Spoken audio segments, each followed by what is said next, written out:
A Fiocruz deve entregar amanhã quase 3 milhões de doses de vacinas contra a Covid. E você vai ver também. Hoje, o Supremo começa a analisar a anulação de condenações de Lula. A Índia registrou mais de 200 mil casos de Covid em um dia. Região da capital da Argentina aumentou as restrições por causa do crescimento de casos de Covid. E durante a pandemia, milhares de brasileiros descobriram talentos que nem imaginavam nos negócios. Você vai ver a partir de agora no Jornal Toda Hora, edição da tarde. Olá, boa tarde. A antecipação do 13º salário aos aposentados e pensionistas do INSS deve ficar para o mês que vem. A liberação da verba depende da aprovação do orçamento de 2021. A antecipação da remuneração extra é apontada pelo Ministério da Economia como uma ferramenta para estimular a economia em meio à crise causada pela pandemia. Mas o pagamento deve ser liberado apenas com a aprovação do orçamento de 2021. A estimativa é de que os aposentados devem ter a liberação do pagamento da primeira parcela em maio e da segunda em junho. No ano passado, o pagamento foi realizado em 2 parcelas, a primeira junto com a aposentadoria de abril e a segunda com a de maio. Com a antecipação do 13º salário aos aposentados, o governo espera injetar 50 bilhões de reais na economia. Outros programas que foram bem-sucedidos em 2020, como o Benefício Emergencial de Preservação do Emprego e da Renda, que permite a suspensão do contrato ou redução salarial, também aguardam a aprovação do orçamento. Para o Ministério da Economia, com estas iniciativas e a aceleração na vacinação, os impactos da pandemia vão ser menores em 2021, possibilitando ao Brasil uma rápida retomada do caminho do crescimento. Pela primeira vez, o setor de serviços cresceu acima do nível anterior à pandemia, mas em 12 meses o setor ainda tem perda recorde. O volume de serviços prestados no Brasil avançou 3,7% em fevereiro na comparação com janeiro. Segundo o IBGE, essa é a 9ª alta seguida e o setor superou pela primeira vez o nível em que se encontrava antes do início da pandemia de Covid-19. Em 9 meses seguidos de taxas positivas, o setor acumulou crescimento de 24%, se recuperando da perda de 18,6% registrada nos meses de março e maio de 2020. Mas em 12 meses, a queda é de 8,6%, a maior já registrada na série histórica da pesquisa, iniciada em dezembro de 2012. O avanço em fevereiro foi acompanhado nas 5 atividades pesquisadas, com destaque para o setor de transportes e correio, que superou em 2,8% o patamar de fevereiro do ano passado. Esse aumento está relacionado ao e-commerce. Com a pandemia, as empresas precisaram investir em delivery, e isso fez aumentar o trabalho com transporte de carga. O Supremo Tribunal Federal começa hoje a analisar a anulação das condenações do ex-presidente Lula. A decisão da Corte pode confirmar se Lula é elegível. Por 9 votos a 2, o STF decidiu que cabe ao plenário da Corte a competência de avaliar a decisão do ministro Edson Fachin, que levou à anulação das condenações do ex-presidente Luiz Inácio Lula da Silva. Na sessão, os ministros discutiram apenas o aspecto processual. Agora, os ministros do Supremo voltam a se reunir para decidir sobre a determinação de Fachin para confirmá-la ou descartá-la. Se os ministros confirmarem, os processos contra Lula voltam à estaca zero e devem ser apreciados em primeira instância pela Justiça Federal em Brasília. Caso contrário, as condenações contra o petista permanecem em vigor. Uma outra questão ainda a ser definida pelo STF é se a Corte dará continuidade ao processo que julga se o ex-juiz Sérgio Moro foi parcial no processo em que condenou Lula em primeira instância. O petista foi acusado de receber um triplex no Guarujá como propina resultante de corrupção na Petrobras. A segunda turma do STF decretou no dia 24 de março que Moro agiu com parcialidade. O Tribunal de Contas da União decidiu absolver a ex-presidente da República, Dilma Rousseff, pelos danos provocados à Petrobras com a compra da refinaria de Pasadena, nos Estados Unidos. Na época da compra, em 2006, Dilma fazia parte do Conselho de Administração da Petrobras, que, segundo o TCU, não tinha todas as informações necessárias sobre a aquisição. A Justiça do Pará confiscou mais de R$2 milhões das contas de 11 réus, entre eles o governador do Pará, Helder Barbalho. A ação apura suspeitas de desvios de dinheiro no combate à pandemia. Mas a juíza Marisa Bellini de Oliveira, da Terceira Vara de Fazenda de Belém, negou o pedido do Ministério Público para afastar o político do cargo ou quebrar os seus sigilos bancário e fiscal. A assessoria de Helder Barbalho disse que ele já recorreu da decisão e que o bloqueio de bens é desnecessário. O prefeito do Rio de Janeiro está com Covid pela segunda vez. Eduardo Paes, do DEM, acordou com sintomas leves de gripe e fez um teste rápido. O prefeito ficará em isolamento e informou que vai trabalhar de casa. O Brasil já passou a marca de 360 mil mortes pela Covid-19. A média móvel de óbitos registrou o menor patamar desde 9 de abril. O Ministério da Saúde informou que o Brasil teve mais 3.459 mortes por Covid-19 em 24 horas. Com isso, o total chegou a 361.884 vítimas. Também foram registrados mais 73.513 novos infectados em um dia. Com isso, mais de 13.673.000 brasileiros já foram contaminados. A média de novas mortes confirmadas está em 3.015 óbitos por dia. Esse é o menor patamar desde 9 de abril, quando a curva chegou a 2.930. Já a curva de novos casos está em 68.615. Esse é o segundo dia seguido que o número caiu. Na variação da doença por estados, podemos verificar que o aumento nos óbitos pelo coronavírus aparece em 6 deles: Amapá, Espírito Santo, Maranhão, Paraná, Piauí e Rio de Janeiro. Dessa vez, 14 estados registraram estabilidade: Acre, Alagoas, Amazonas, Bahia, Goiás, Mato Grosso do Sul, Minas Gerais, Pará, Pernambuco, Roraima, São Paulo, Sergipe e Tocantins. E em queda aparecem 6 unidades da Federação: Distrito Federal, Paraíba, Rio Grande do Norte, Rio Grande do Sul, Rondônia e Santa Catarina. O estado do Ceará não atualizou os dados. Vamos agora para os dados do mundo todo, segundo a Universidade Johns Hopkins. Mais de 138.340.000 diagnósticos já foram confirmados desde o início da pandemia e 2.974.000 pessoas morreram de Covid. A Índia segue registrando recordes de contágios por Covid-19. O número de casos diários mais que dobrou desde o início de abril. Mais de 14 milhões de casos foram registrados e 1.038 mortes foram contabilizadas no boletim divulgado nesta quinta-feira, que eleva a 175 mil o total de óbitos desde o início da pandemia. Na segunda-feira, a Índia se tornou o segundo país mais afetado pela Covid-19 em número de casos, superando o Brasil. Especialistas culpam as festas religiosas, comícios políticos e locais públicos lotados. Na quarta-feira, o governo adiou os exames escolares previstos para maio e junho para os estudantes com idades entre 15 e 18 anos. A nova onda de contágio de Covid-19 na Índia provocou restrições e confinamentos parciais em muitos estados e territórios gravemente afetados. O estado de Maharashtra, onde fica a capital econômica do país, Mumbai, decretou um confinamento aos finais de semana e um toque de recolher noturno. A Fiocruz espera entregar amanhã 2.800.000 doses da vacina contra a Covid-19. Com isso, seriam liberadas nesta semana 5 milhões de doses no total.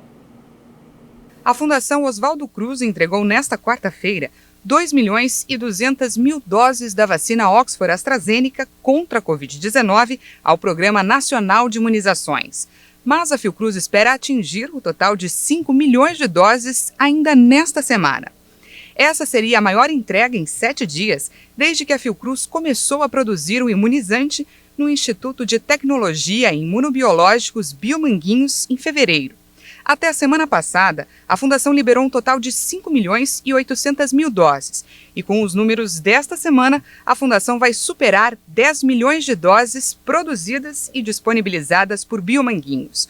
Mais 4 milhões de doses da vacina foram importadas prontas da Índia e passaram pelo Instituto Tecnológico apenas para rotulagem em português. No mês de abril, o cronograma da Fiocruz prevê a entrega de 18 milhões de doses de vacinas. Na semana que vem, a estimativa é que devem ser entregues mais 4.700.000 doses. A previsão é que as entregas cresçam em volume nos próximos meses e cheguem a 21 milhões em maio e 34 milhões em junho. A meta da fundação é de produzir 100 milhões de doses a partir do ingrediente farmacêutico ativo importado. E no segundo semestre, a Fiocruz prevê produzir 110 milhões de doses com o IFA fabricado no Brasil. 3 capitais paralisaram a imunização contra a Covid. Rio Branco, no Acre, e Salvador, na Bahia, deixaram de aplicar a primeira dose. João Pessoa, na Paraíba, suspendeu a aplicação da primeira e segunda doses da vacina contra a Covid.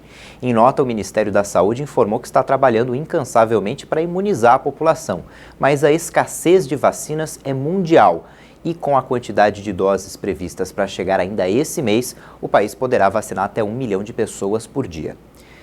O Brasil já aplicou mais de 33.572.000 doses de vacinas contra a Covid. Segundo o Ministério da Saúde e as secretarias estaduais, já são praticamente 25 milhões de brasileiros imunizados com a primeira dose, o que equivale a 11,9% da população. E mais de 8.152.000 pessoas já receberam a segunda dose da vacina. Mesmo com as orientações de distanciamento social e medidas de restrição de circulação, quem depende do transporte público não consegue escapar das aglomerações. Segundo alguns especialistas, trens, metrôs e ônibus estão entre os espaços com maior disseminação do coronavírus. Distanciamento social, zero. Na plataforma desta estação de trem em São Paulo, centenas de pessoas bem próximas umas das outras aguardam para embarcar.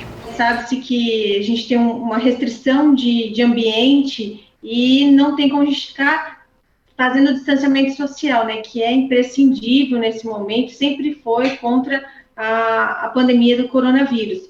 Então, só a máscara não é suficiente, a gente precisa permanecer no distanciamento entre as pessoas e também a questão de relar a mão, né? Então a gente tem contato com roupa, a nossa mão, a gente acaba segurando, sentando, tendo esse contato físico com outras pessoas que podem ainda assim ter a transmissão do Covid. Então o ambiente do transporte público ele é favorável à transmissão.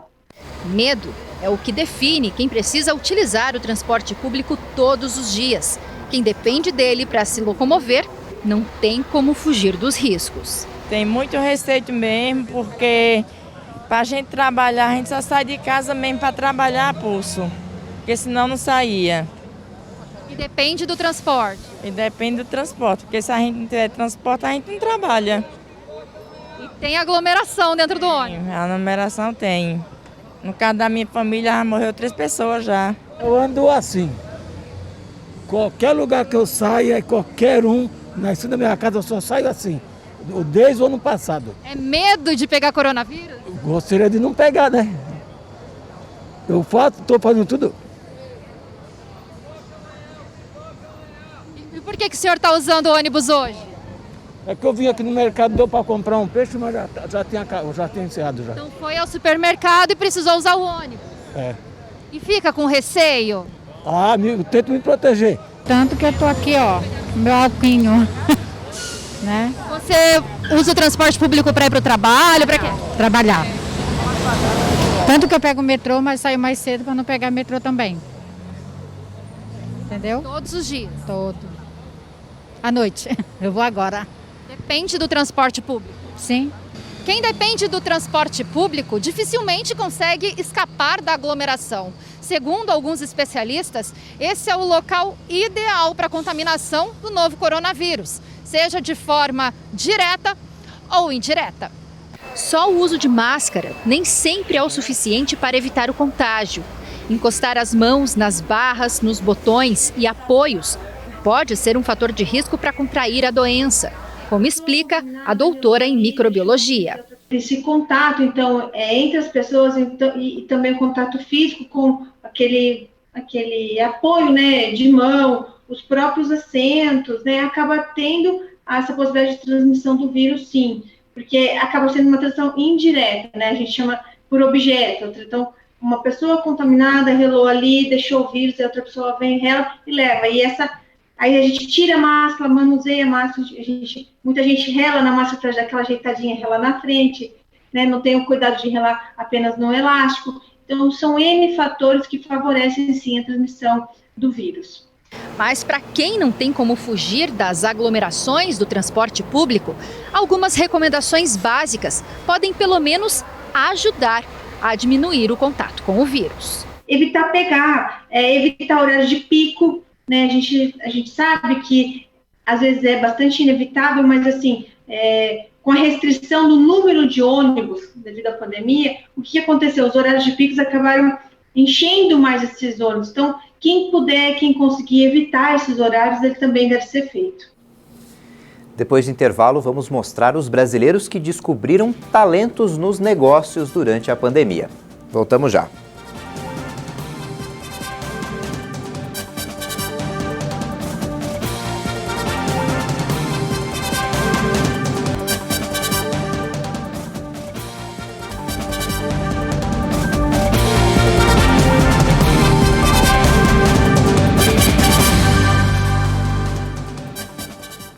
As infecções por coronavírus dispararam na Argentina. Com 71% dos leitos ocupados na área metropolitana de Buenos Aires, novas medidas restritivas foram anunciadas. O presidente argentino Alberto Fernandes anunciou a prorrogação da proibição da circulação no período noturno, entre as 8 horas da noite e as 6 horas da manhã. Além disso, haverá restrição do horário comercial e fechamento de escolas na região metropolitana de Buenos Aires. As medidas entram em vigor a partir de sexta-feira. O comércio irá fechar às 7 horas da noite e os estudantes da capital voltarão a ter aulas virtuais por um período de 2 semanas. A Argentina alcançou um novo recorde com 27 mil casos diários. O país registra um total de 58.174 mortes por causa da Covid-19. Uma pesquisa mostrou que o leite materno produzido por mulheres que já foram vacinadas contra a Covid-19 pode ter anticorpos. A pesquisa acompanhou 84 mulheres que tomaram o imunizante da Pfizer-BioNTech e os resultados sugerem que os anticorpos IgA e IgG presentes no alimento podem ajudar a proteger os bebês contra a Covid-19. As mulheres foram acompanhadas entre os dias 23 de dezembro de 2020 e 15 de janeiro deste ano. Todas as participantes receberam as 2 doses do imunizante, respeitando o intervalo de 21 dias entre as aplicações. As amostras do leite foram colhidas antes e depois da imunização. E entre as amostras colhidas na primeira semana, cerca de 61% apresentaram os anticorpos IgA contra a Covid. No caso dos anticorpos IgG, os níveis das células de defesa contra a doença permaneceram baixos nas primeiras 3 semanas e começaram a aumentar a partir da 4ª semana. Entre a 5ª e a 6ª semana, 97% das amostras apresentaram um anticorpo. Os pesquisadores explicam que o aumento repentino é explicado pela ação da segunda dose, que estimula o corpo a produzir um número maior de defesa, enquanto a primeira dose ensina o corpo a reagir à doença.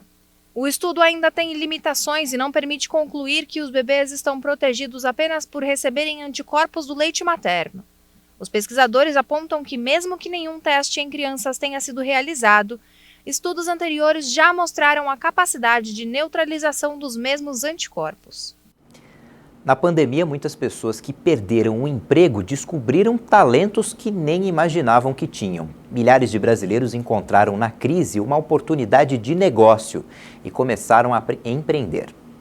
A Silvana era gerente de treinamento em uma empresa financeira, até que no começo da pandemia ela foi demitida. Foi aí que ela descobriu uma nova vocação, a confeitaria. Como a Silvana é do Sul, a receita da cuca da avó se transformou no negócio da família. Não era, né? Virou. Durante a pandemia eu fui demitida, bem no começo da pandemia. E aí eu fiz algumas cucas, tinham bananas em casa e tal. Daí eu fiz algumas cucas para dar de presente para alguns amigos que estavam na mesma situação, né? Tanto de desemprego, trabalhando no SAMU, trabalhando no hospital de campanha, e com as crianças em casa, enlouquecidos, né? E com aquela ansiedade do que estava acontecendo, que a gente era um momento bem desconhecido para todos, né? De pandemia. E aí as pessoas espontaneamente começaram a agradecer, né, pelas cucas, e as outras pessoas começaram a perguntar: você está vendendo? Você está vendendo? E aí eu olhei para o Gui, para o meu marido, e falei: e aí, estou vendendo, né? Vamos vender? E nós começamos no segundo dia, né? Isso no dia 24, no dia 26 nós vendemos as primeiras 10 cucas. E estamos aí completando quase um ano. E as cucas fizeram tanto, mas tanto sucesso, que o marido Guilherme, que era coordenador de compras numa multinacional, decidiu pedir demissão e apostar no sonho da esposa.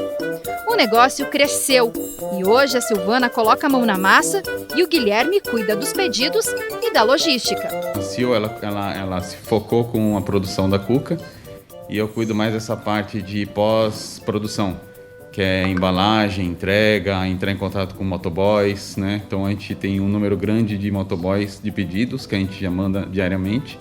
E toda essa parte de logística, de acompanhamento com a entrega, sou eu que faço. Não para de tocar, que os pedidos chegam o tempo todo. O tempo todo, daí eles pedem para agora, para amanhã, para mês que vem. Os pedidos já estão bem adiantados. As pessoas já estão procurando para o Dia das Mães. Então o negócio está prosperando cada vez mais. Enquanto muitas empresas fecharam as portas, outras pessoas enxergaram na crise uma oportunidade para empreender. Segundo o Sebrae, quase 700 mil empresas foram abertas no país no ano passado. Mais de 535 mil micro e pequenas empresas e quase 100 mil empresas de pequeno porte surgiram durante a pandemia. Isso fez com que o mercado acabasse se fracionando, né, e as pessoas enxergando uma outra oportunidade de se ganhar dinheiro, né? E talvez seja até o trabalho futuro dela, o negócio futuro, né? Não seja sazonal, que ela aproveitou essa oportunidade, ela viu que tinha demanda e ela explorou digamos assim, uma oportunidade que o mercado estava oferecendo. E para quem também sonha em empreender, é importante saber que antes de qualquer coisa, o planejamento é fundamental. Não importa se o negócio for de grande ou pequeno porte. Agora a gente tem que colocar a empresa no papel, planejar e se profissionalizar, né? Então, assim, o maior problema hoje das micro, pequenas e até as médias, eu atendo até algumas médias também, é essa questão do planejamento, essa questão de misturar dinheiro, né, o dinheiro que é do negócio, eles acabarem retirando, essa questão de precificar bem o produto, essa questão de entender um pouco mais esse mercado para esse crescimento, essa questão de negociar com o fornecedor um custo mais acessível para o seu produto. Então, tudo isso agora, conforme você vai escalar a tua empresa, é onde você vai encontrar as dificuldades. Então, isso tem que estar muito bem no papel. E para quem descobriu um talento durante a pandemia e quer levar isso a sério, como o caso da Silvana e do Guilherme, é fundamental se dedicar muito para fazer o negócio se consolidar e crescer. Imaginou que descobriria uma nova vocação durante a pandemia? Não imaginava. Não imaginava. Eu estou muito satisfeito. Não só pelo negócio, mas pelo que a Cuca da Sil está transmitindo para as pessoas que estão pedindo e presenteando. Isso dá uma emoção bem grande para a gente também. Voltar para o mercado corporativo? Não. Eu vou brigar para que a Cuca vire uma empresa grande. Não basta ter uma ideia, né? Tem que saber o que fazer com ela, né? Porque ideia por ideia não se desenvolve, né? A gente tem que saber transformar essa ideia em algo, né? Pode ser sucesso, assim como a Cuca da Sil. E pode ser, sim.